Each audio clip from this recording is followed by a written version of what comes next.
وَإِذَا سَأَلَكَ عِبَادِي عَنِّي فَإِنِّي قَرِيبٌ أُجِيبُ دَعْوَةَ الدَّاعِ إِذَا دَعَانِ فَلْيَسْتَجِيبُوا لِي وَلْيُؤْمِنُوا بِي لَعَلَّهُمْ يَرْشُدُونَ۔ یہ آیت بڑی زبردست ہے اللہ کی رحمت کو بتانے کے لیے۔ ساڈی تا جی سندا ہی کوئی نہیں، یہ عام لوگ جی ساڈی تا رب سندا ہی کوئی نہیں، رب سب کی سنتا ہے، یہ یہاں بتانا ہے۔ وَإِذَا ان نہیں، ان شرط ہے اور اذا ظرفیت ہے، تو ان کی بجائے اذا سے ایک دم اللہ کی رحمت کا دروازہ کھلتا ہوا نظر آتا ہے۔ اذا سألک عنی پہلے ہونا چاہیے، عبادی بعد میں ہونا چاہیے۔ جب میرے بارے میں میرے بندے پوچھیں، اللہ کو صحابہ نے سوال کیا، یسألونک یسألونک یسألونک، کتنا قرآن میں ہے، یسألونک عن المحیض قل هو اذی، یسألونک عن الانفال قل الانفال للہ والرسول، یسألونک عن الاہلہ قل ہی مواقیت للناس، یسألونک عن الیتامی قل اصلاح لہم۔ جتنے بھی صحابہ نے سوال کیے وہ آئے ہیں یسألونک، یہ آپ سے پوچھتے ہیں، ٹھیک ہو گیا؟ تو یا حبیبی یا محمد قل، آپ کہیے، یہ جواب ہے۔ یہ سارے قرآن میں طرز ہے، کوئی 14 کے 18 دفعہ یسألونک کا لفظ آیا ہے۔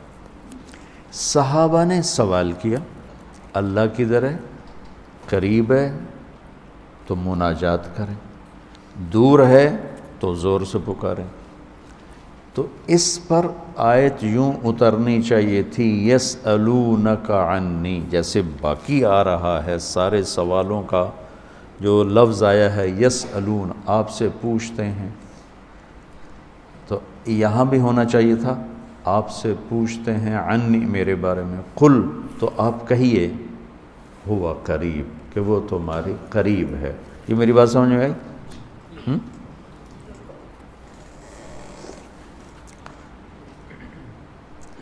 یہاں اللہ تعالیٰ نے وَإِذَا سَأَلَكَ، یسألون کا مطلب ہے کہ ابھی یہ جواب ہے، بعد میں بدل سکتا ہے۔ یسألونک عن کذا قل ہوا، تو یسألونک اور قل ہوا میں حتمی نہیں ہے، ابھی یہ بات ہے، کل کو بدل بھی سکتی ہے۔ اذا کا مطلب ہے کہ یہ ابدی جواب ہے، یہ جواب قابل تبدیل نہیں ہے، یہ آگے جو جواب آئے گا وہ ہمیشہ کے لیے ہے۔ اب سنو، وَإِذَا سَأَلَكَ عبادی عنی، اپنے آپ کو بعد میں ذکر کیا اور اپنے بندوں کو پہلے ذکر کیا۔ اذا سألک الناس المؤمنون، یہ آ سکتا ہے نا، العباد، اذا سألک العباد، کیا کہا عبادی، اللہ کو یہ سوال اتنا پسند آیا، اللہ کہ تم تو ہو ہی میرے بندے، میرے بارے میں اپنے آپ کو بعد میں ذکر کیا اور عبادی کو پہلے ذکر کیا، کہ اللہ کے نبی سے صحابہ پوچھ رہے ہیں رب کے بارے میں بتائیں، تو اللہ تعالیٰ اس کو یوں لا کر کہتا ہے کہ یہ آپ سے میرے بارے میں پوچھیں تو میرے نبی آپ ہٹ جائیں، میں جواب دیتا ہوں، میں ہوں، تمہارے ساتھ ہوں، تمہارے پاس ہوں،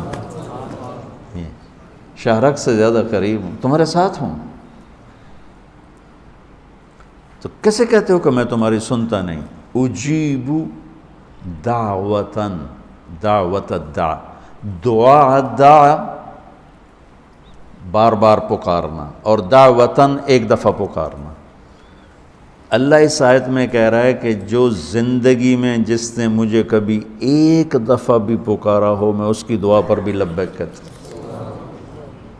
یہ نہیں کہ میں نہیں میں سنتا ہوں، تم سنانے والے بنو، ہم تو مائل بکرم ہیں، کوئی سائل ہی نہیں، راہ دکھلائیں کسے راہ رو منزل ہی نہیں، کوئی مانگنے والے تو بنو۔ اور میں قربان جاؤں، اس نے مانگنے کے لیے تقوی نہیں مانگا، کتنی عجیب بات۔ اللہ کو پتہ ہے ہر آدمی تو تقوی والا نہیں ہو سکتا، نہیں، اور ہر آدمی علامہ بھی نہیں ہو سکتا، تہجد گزار بھی نہیں ہو سکتا ہے، نمازی بھی نہیں ہو سکتا ہے۔ ایک کام ہر آدمی کر سکتا، اللہ نے وہ لگا دے، مسلمان ہونا بھی نہیں لگایا۔ مسلمان ہونا بھی، ہندوؤں کو کوئی اور رب دے گا، ان کو تو اللہ ہی دے گا۔ تو میں قربان جاؤں، کہتا امن یجیب المضطر اذا دعاہ، بس مجھے آنسو بہا کے دکھا دے، پھر تو ہندو ہے، سکھ ہے، مسلم ہے، عیسائی ہے، آ جاؤں گا، میں آ جاؤں گا۔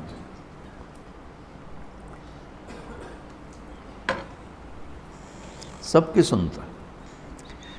اجیب الدعوت الداع، ایک دفعہ بھی جو زندگی میں پکارتا ہے نا، اذا دعان، جب جس وقت اس کی زبان سے یا اللہ نکلے گا، میں لبیک کہتا ہوا ہوں گا۔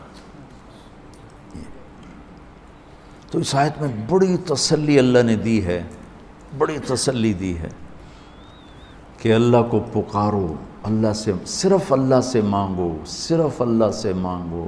وَإِذَا سَأَلْتَ فَاسْأَلِ اللَّهِ وَإِذَا اسْتَعَنْتَ فَاسْتَعِنْ بِاللَّهِ، مخلوق سے مت مانگو، پکارنا ہے تو صرف اللہ کو پکارو۔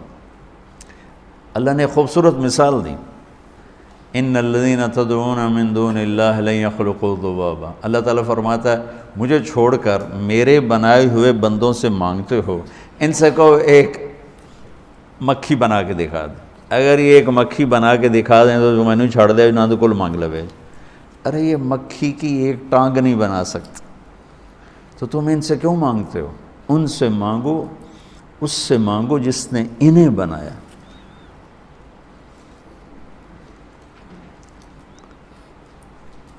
تو اس آیت میں اللہ نے بڑی تسلی دی ہے کہ تم مانگنے والے رو دھو کے میرے سامنے رونا سیکھ لو، کر دوں گا، مضطر بن کے دکھا دو۔ دعا تو ایک پکار، ایک فریاد ہے، عرش کو ہلا دے، اگر کوئی تڑپ کے اللہ کو دکھا دے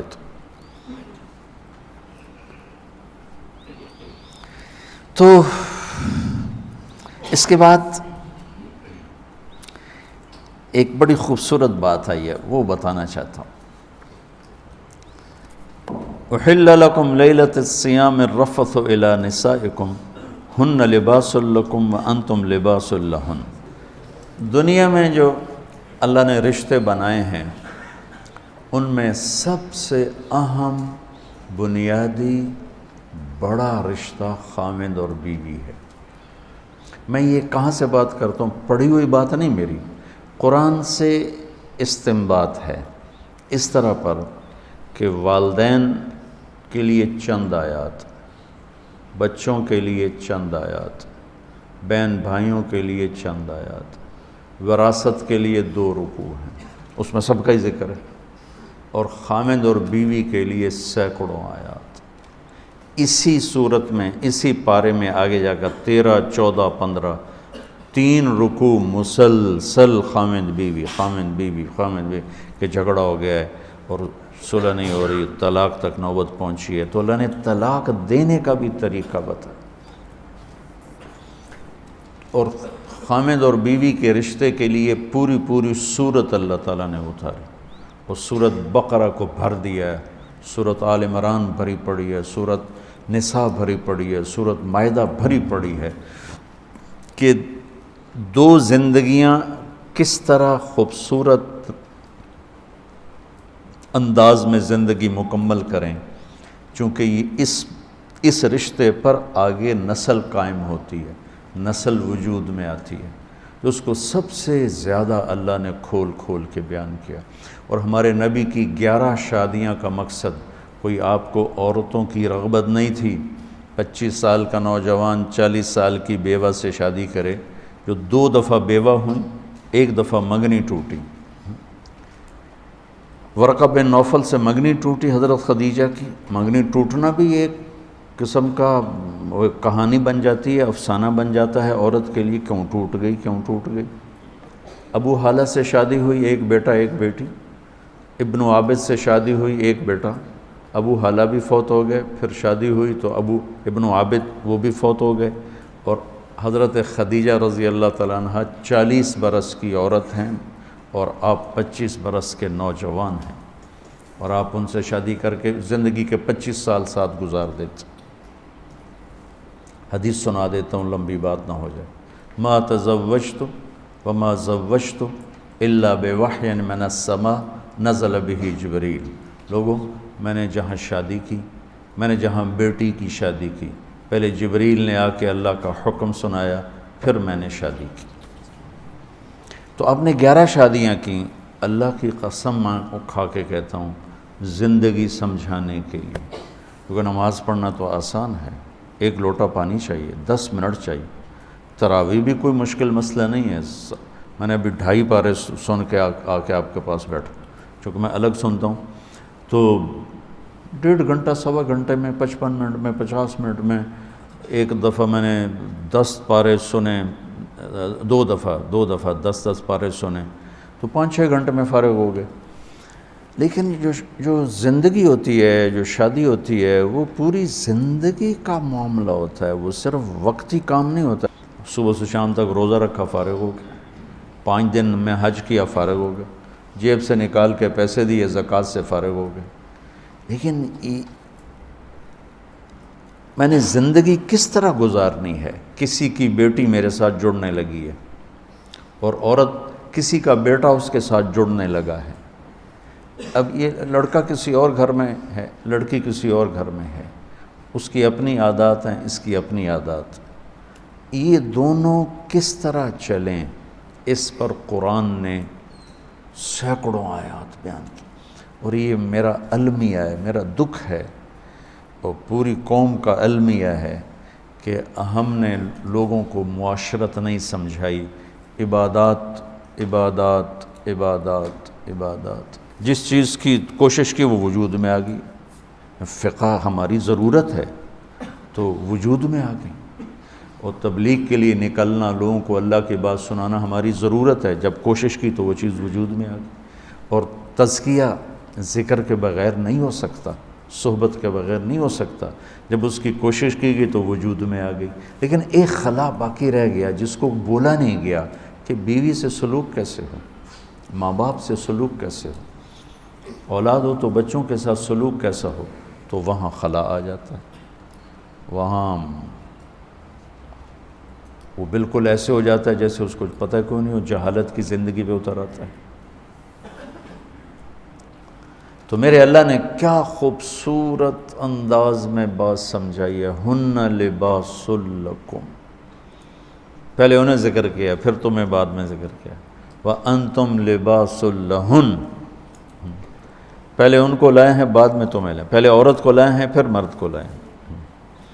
عام طور پر مجھے نا وہ اب تو میں ڈاک پڑھتا ہی نہیں ہوں تو موقع ہی نہیں ملتا، لیکن ان میں خطوط آتے ہیں کہ آپ صرف عورتوں کے پیچھے پڑے، ان کے بیان کرتے ہیں حقوق کا، مردوں کے بیان ہی نہیں کرتے. میں دونوں بیان کرتا ہوں، لیکن عورت کمزور ذات ہے اور اس پر ظلم اور زیادتی کی انتہا ہے کہ خامن بدتمیز ہے، مارتا ہے، شادی کر کے بھی زنا کرتا ہے. تو میں اس کا علاج کیا کروں؟ وہ میرے سامنے روتی ہیں، چیختی ہیں، چلاتی ہیں.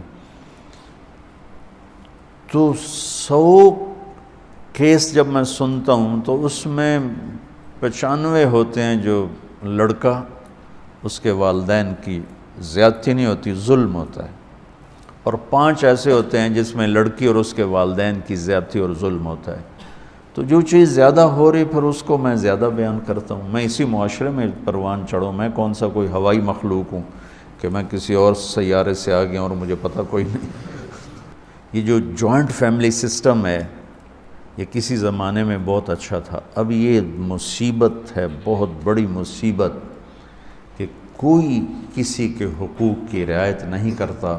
ٹانگ اڑانا اپنا فرض سمجھتا. جیسے کہتے ہیں نا لوچ تلنا، لوچ تلنا. یہ لوچ تلے ہی تلے، اس تو بغیر وہ رہ نہیں سکتا. شریعت اس کا تقاضا کرتی ہے کہ بچہ بچی الگ زندگی گزارنا چاہیں تو ان کو والدین ان کو گنجائش دیں. اگر اس کی گنجائش نہیں ہے، مطلب میری شادی ہوتی ہے، میری بیوی مجھ سے کہتی ہے کہ مجھے الگ گھر چاہیے اور میرے پاس پیسے ہیں تو میں اس کو لے کر دوں گا، یہ اس کا میرے اوپر حق ہے. اگر میرے اتنی گنجائش نہیں ہے تو میں اس کو کرائے پر لے کر دوں گا. جیسے عرب میں، شیخ اپنے رمزی سے پوچھ لو، تمہارے استاد عرب ہیں، جب تک لڑکا الگ گھر نہیں بناتا شادی نہیں ہوتی، چاہے کرائے پر لے الگ رکھے۔ کیا وجہ ہے؟ کہ اس بچی نے گھر چھوڑ کے آنا ہے، اور اگو کتھائیں ماسی بیٹھی ہوئے، کتھائیں دادی بیٹھی ہوئے، کتھائیں پھپھی بیٹھی ہوئے، کتھائیں بہن بیٹھی ہوئے، کتھائیں چاچا، کتھائیں دادا حکا گڑکائندہ بیٹھا ہوئے۔ وہ بیچاری تو مسلی گئی، تو میری ماں نے نہیں پوچھا، تو میرے ابے نے نہیں پوچھا، تو میری ماسی نے نہیں پوچھا، تو میری بہنوں نے نہیں پوچھا، میں کوئی باہر سے آیا ہوں جو مجھے پتہ نہیں۔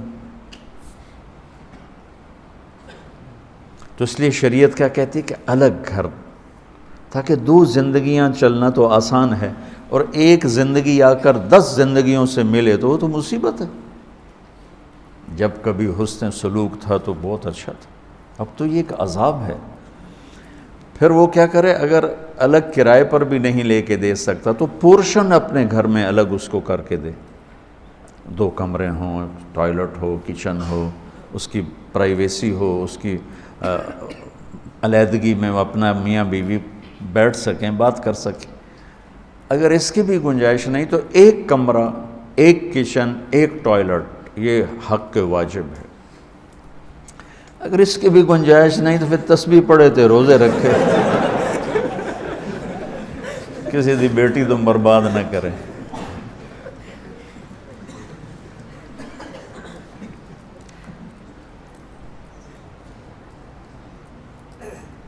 میرے نبی نے فرمایا تزینوا لنسائکم، اپنی بیویوں کے لیے زیب و زینت اختیار کرو۔ تزینوا لنسائکم، اپنی بیویوں کے لیے زیب و زینت اختیار کرو، کہ ان اول فتنۃ فی بنی اسرائیل، بنی اسرائیل میں عورتیں غلط راستوں پہ اس وقت چلی جب ان کے خامدوں نے اپنے آپ کو سنوارنا چھوڑ دیا تو وہ غیر مردوں کی طرف مائل ہو گئی۔ اور ایسے ہی عورتوں کے لیے کہا اشارتاً، آپ نے فرمایا کہ ان الحور عین لتتزین لزوجها کما تتزین ام سلمہ لرسول اللہ، سبحان اللہ۔ فرمایا کہ آپ نے فرمایا کہ جنت کی حوریں اپنے خامند کے لیے ایسے میک اپ کریں گی جیسے ام سلمہ میرے لیے میک اپ کرتی۔ سبحان اللہ، میرے نبی دین سکھا رہے ہیں، یہ دین بتا رہا ہوں۔ اب جس لڑکی نے جا کے سارا چولہا سنبھالنا ہے تو میک اپ کے وہ تو انہیں توے دی سائے منہ تے مل کے آ جائے۔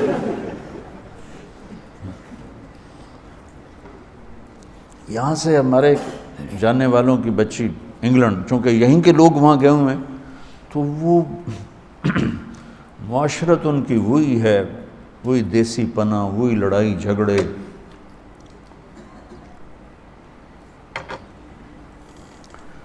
وہ لڑکی سارا دن ساس سسر کی خدمت کر کر کچن نہ نکلے، اس کا خامد کہا کوئی میرے لیے بھی تو ٹائم دے بابا، تو میرے لیے آیا نہیں، امی یہ کہہ رہی ہیں، ابو یہ کہہ رہے ہیں، امی یہ کہہ رہی ہیں، ابو یہ کہہ رہے ہیں۔ اس نے کہا تو امی ابو کی خدمت کرو، اس نے جا کے 2 شادی کر لی۔ پھر وہ روئے۔ تو بچوں میری باتیں اوپری سی ہیں، چونکہ کوئی یہ باتیں کرتا نہیں، لیکن میں اللہ کے فضل و کرم سے کوئی بات شریعت سے ہٹ کر اپنے میرا یہ رائے ہے اور میری یہ رائے نہیں ہے، میں یہ قرآن سامنے پڑھا ہوا ہے۔ ہن لباس لکم وانتم لباس لہن، تیری بیوی تیرا لباس ہے، اور اللہ اسے کہہ رہا ہے تیرا خاوند تیرا لباس ہے۔ اب اسی سے ایک بات سمجھو، جو میں نے کہا کہ یہ جوائنٹ فیملی سسٹم میں اگر رہنا ہے تو پھر اللہ یہ ہاتھ جوڑتا ہوں والدین کو کہ بچوں کی زندگی میں دخل نہ دیں، بیٹھی کیویں اٹھیندی کیویں۔ اچھا اب سنو، اللہ کہہ رہا ہے تمہارا لباس ہے تیری بیوی۔ یہ بتاؤ میرے اور میرے لباس کے درمیان کوئی حائل ہے؟ میرے اور میرے لباس کے درمیان کوئی دوسری چیز ہے؟ تو اس لباس کے لفظ میں اللہ کہہ رہا ہے کہ تیرے اور تیری بیوی کے درمیان کوئی دوسرا داخل نہیں ہونا چاہیے، وہ چاہے ماں ہو، چاہے باپ ہو، چاہے وہ بھائی ہو، وہ خالہ ہو، وہ ماسی ہو، جو بھی ہو، وہ نہیں داخل ہو سکتی۔ لباس کیوں کہہ رہا ہے اللہ تعالیٰ؟ تو میری ماں دے اگوں نہیں بولنا، تو میری ماں نے روٹی نہیں پوچھی، وہ پٹائیاں ہو رہی ہیں، مار رہے ہیں۔